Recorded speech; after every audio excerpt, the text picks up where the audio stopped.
Ko notiek? Ko notiek? Ko notiek? Ko notiek? Ko notiek Rīgā? Nu, lūk, esam jau atpakaļ. Tāda, lūk, izrāda mūs sagaida jau rītdien pirmizrāde, un pēc tam varam sekot līdzi gan aprīlī gaidāms, gan arī līdz pat teātra sezonas noslēgumam, līdz pat mājam varēsim vērot šo izrādi. Visi tie vīrieši, kur iespējams arī grib atbrīvoties no tās savas draudzenes un kā pēc tam tad sadzīvot ar tās draudzenes rēgu, to varat noteikti uzzināt arī skatoties šo izrādi. Bet mūs sagaida vēl kāds interesants pasākums, un šis pasākums gan gaidāms vasarā, bet, kā jau es teicu, laikam vienīgais festivāls, vienīgais pasākums, kas veic tādus priekšlaicīgus darbus un arī ieintriģē to publiku un vairāk stāsta par sevi un liek manīt par savām darbībām ne tikai sociālajos tīklos, bet arī vidusskolēniem un, principā visur, kur vien var, tur arī parādās. Un tas ir Helsus festivāls. Daudziem varbūt nedzirdēta lieta, jo šāds festivāls notiek otro reizi. Tādēļ pie manis ciemos arī Evita un Agnes, kuras man pratīs stāstīt noteikti vairāk par šo pasākumu. Sakiet, vai jūs varētu man pastāstīt, kas tas vispār ir par pasākumu, jo Helsus, vismaz man kaut kur savalkās kopā ar angļu vārdu veselība, vai ne? Tad vai tas tiešām ir kaut kā savalkams kopā? Jā, tā tas arī ir. Helsus festivāls ir zināšanu festivāls. Tā mēs viņu esam iesaukuši. Un šīs zināšanas saistās par un ap veselīgu dzīvesveidu. Veselīgu gan iekšēji, gan ārēji. Un festivāls Helsus sevī tad ietver 7 dārzus, kā mēs sakam, tās ir 7 tēmas.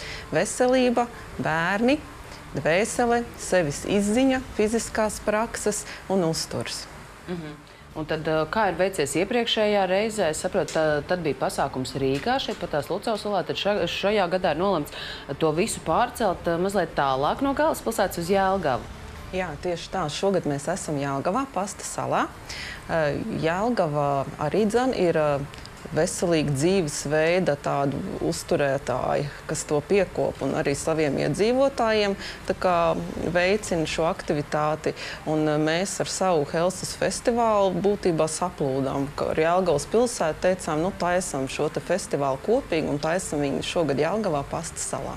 Jāsaka, Jelgava noteikti ir arī bagāta ar jauniešiem pilsētu, studentu pilsētiņu, tā teikt. Un jaunieši tiešām ir tie, kuri pievēršas vairāk pie visām jogām un tā veselīgā dzīvesveida mēģina pie tā pieturēties. Bet kas tad ir svarīgi, par to visu tiek stāstīts arī diskusiju ciklā un projektā, par ko tu pratīsi stāstīt vairāk arī Evita. Kas tas diskusiju cikls ir, kas saucas izvēlos būt slavens? Jā. Agnes jau iesāka teikt, varbūt, un pagājušajā gadā runāja par to, ka mēs gribam Helsus piesaistīt ar vien vairāk jauniešu. Tad šogad mēs ne tikai runājam, bet arī darām, un mēs braucam uz novadiem satikties ar jauniešiem un pastāstīt, kas ir Helsus, pastāstīt par to, kas ir svarīgi izvēloties savu nākotnes profesiju, jo jauniešu vecums, kā jau jūs arī teicāt, kad no vienas puses gribas daudz ko pamēģināt, un no otras puses ir daudz šaubu, un tad ir kaut ko saka vecāki, tad ir kaut kas, ko saka skolotāji, un mēs vēl aizbraucam ar saviem lektoriem. Mums ir savi uzrunāti cilvēki, gan zināmi, gan netik zināmi, kas galvenokārt stāsta to savu dzīves stāstu, profesionālo stāstu, kā viņi ir tikuši līdz tam, ko viņi tagad dara un kādu ceļu ir gājuši. Kāds ir augstāko izglītību ieguvis, kāds nav, kāds ir apceļojis pasauli, kāds ir sācis strādāt reklāmā, bet pēc tam sācis absolūti pievērsties kaut kam citam un šobrīd muzicē varbūt. Un līdz ar to caur šiem stāstiem mēs gribam jauniešiem parādīt, ka svarīgākais būt slavenam pašam sev no sākuma. Un kā var būt pats slavens sev, tas ir vispirms darīt to, kas tev patīk. Nevis varbūt tik daudz, ka ir forši būt slavenam, ka par mani runā presē. Jā, tas droši vien iespējams ir plusi, ir mīnusi. Bet vislabāk būtu, ja runā par tevi pēc darbiem, kad runā, ka tu gan tāds labs reklāmas speciālists esi, vai labs mākslinieks esi, vai labs jurists, vai īstenībā labs galdnieks. Un tas ir tas, ko mēs vēlamies parādīt šajā diskusiju ciklā. Un galvenokārt, kas ir svarīgi, ka mēs viņus noslēdzoties šai diskusijai, aicinām pievienoties Helsus komandai, ka viņi var nākt un kā brīvprātīgie strādāt festivālā un iegūt to pieredzi, kā tas ir. Un tā kā Rēzeknē jau ir noticis šis diskusiju cikls, tad mums jau ir pirmie pieteikumi ar motivācijas vēstulēm, kāpēc viņi grib. Un tajā pat laikā var just to jauniešu kautrīgumu, vēl kā tas būs, un satraukumu. Un mēs savukārt esam ļoti laimīgi, jo mēs esam uzrunājuši vienu auditorijas daļu jauniešus un turpināsim to darīt līdz pat aprīlim. Šādas diskusijas jau Rēzeknē notikušas. Kur tad vēl tādas būs? Būs Bauskā 11. martā. Tas ir pēc nedēļas. Būs Alūksnē un Liepājā un Preiļos. Mēs īstenībā braucam 2 reizes uz Latgali, jo reizēm man prasa, vai tiešām vajag jauniešiem to vajag, vai tev to vajag.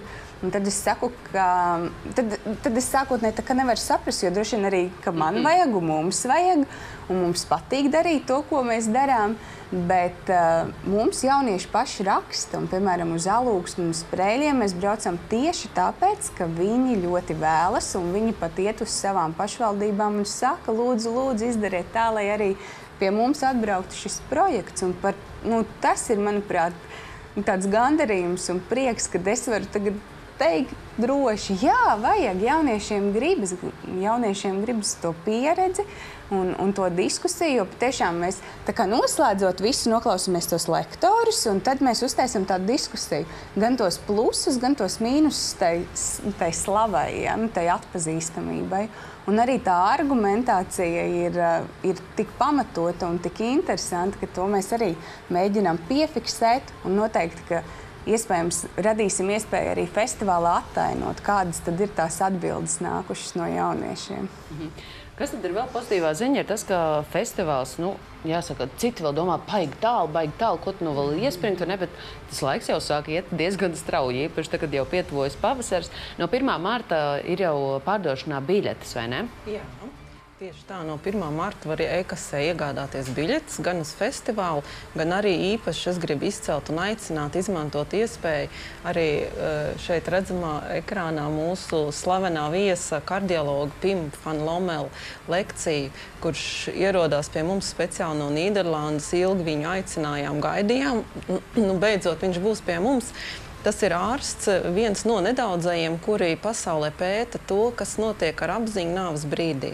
Kas tad ir? Vai tāda nāve ir, vai viņa nav, kur mēs pārējam, kur mēs pārceļojam. Un par šo tad arī viņš runās savā pētījumā. Un tas arī ir viens no Helsas tādiem stūrakmeņiem, runāt par tādām tēmām, kas mums varbūt liek pārdomāt lietas ikdienā, skatīties uz lietām savādāk, varbūt veidot savu dzīvi savādāk, domāt globālāk, plašāk, rīkoties savādāk. Par to visu noteikti skatītāji jūs varat uzzināt gan Helsas Facebook lapā, gan arī mājaslapa taču arī ir. Jā. Tas viss tur būs aprakstīts, ja vien jums tas interesē, kas ir patiesībā ļoti forši, ka jūs varat pievērsties tādām veselīgākām lietām, noteikti domāt arī zaļāk, un kas to zina, varbūt arī pats pieteikties par brīvprātīgo šī festivāla veidošanā. Teikšu jums ļoti lielu paldies, ka jūs atnācāt un pastāstījāt, un vēlēšu noteikti veiksmi arī turpmākajās diskusijās, un kopumā arī festivāla tapšanas procesā, kas vēl ir tikai priekšā.